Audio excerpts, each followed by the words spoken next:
我觉得在新生代里面绝对是翘楚。有请我们来自宁波的环潮乐队。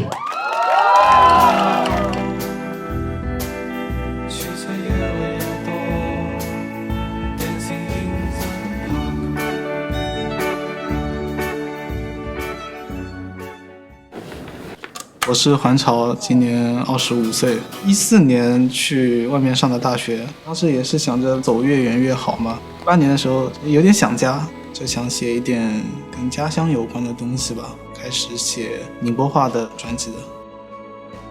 以前觉得宁波话很土很俗，但是有一天我是突然看到字典，它很多字词用文字的方式写出来特别美。中午宁波话叫居高，湿度很高，玻璃上全是雾气嘛，就尾住了。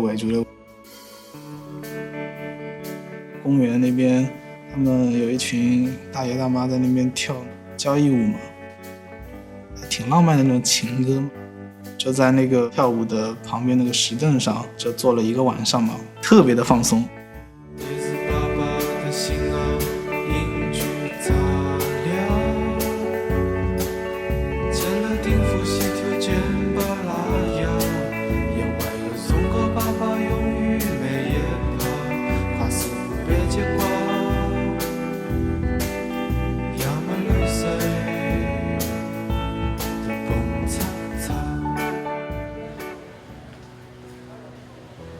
宁波在90年代的时候，它比杭州当时经济要更发达一点，因为当时人就这种自豪感就特别强嘛，反映在老一辈身上就是觉得走遍天下不如宁波江夏，自我安慰的方法特别多，这种精神胜利法。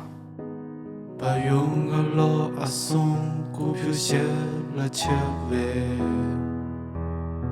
像宁国菜价里下给了半年，给你只嘻哈。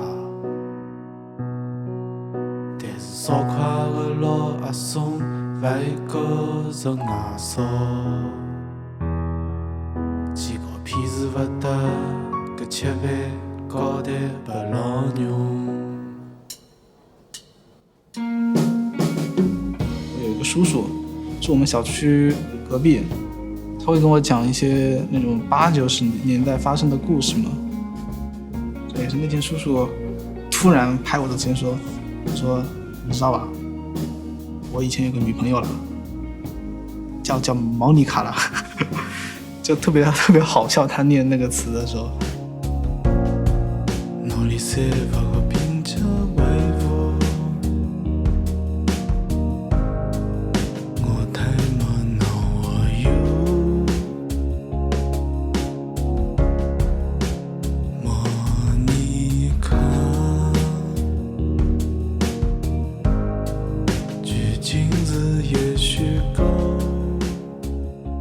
很少有中年人会跟你讲自己的那种情感类的东西。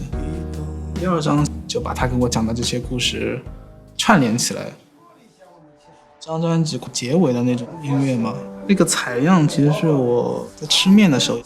来这边吃饭的都是当地的老炮嘛，然后反正他们喝多了以后就会开始吹牛逼嘛。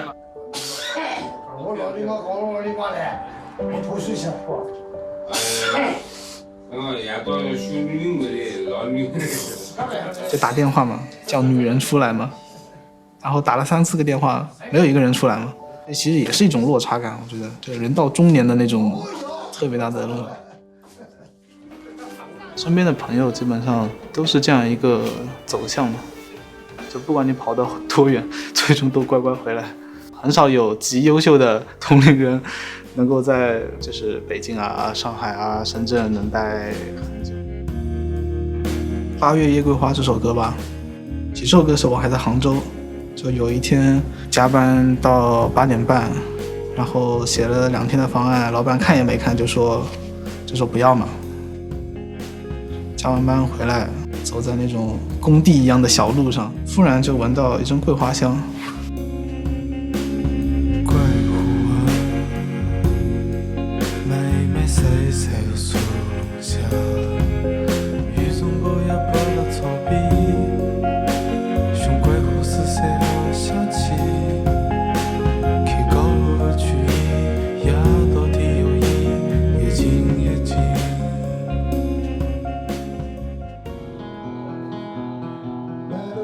因为在杭州生活，除了上班就是上班嘛。我周末有会回宁波，就找现在的贝斯手啊、吉他手他们，觉得音乐心一横，那就回来吧。有了乐队的伙伴。应该是18年的事情吧，朋友圈里面有在分享他的歌，听了以后我就睡不着了，那天晚上我有点失眠，是真的就像我每天吃完饭会去江边散步一样，我甚至能闻到那种江水的味道。宁波总让我想起那种黏黏的那种糕，宁波的糕啊什么做的特别好吃，所以他的歌也有一种黏黏的那种硬硬的那种感觉，就是很有韵味的那种感觉。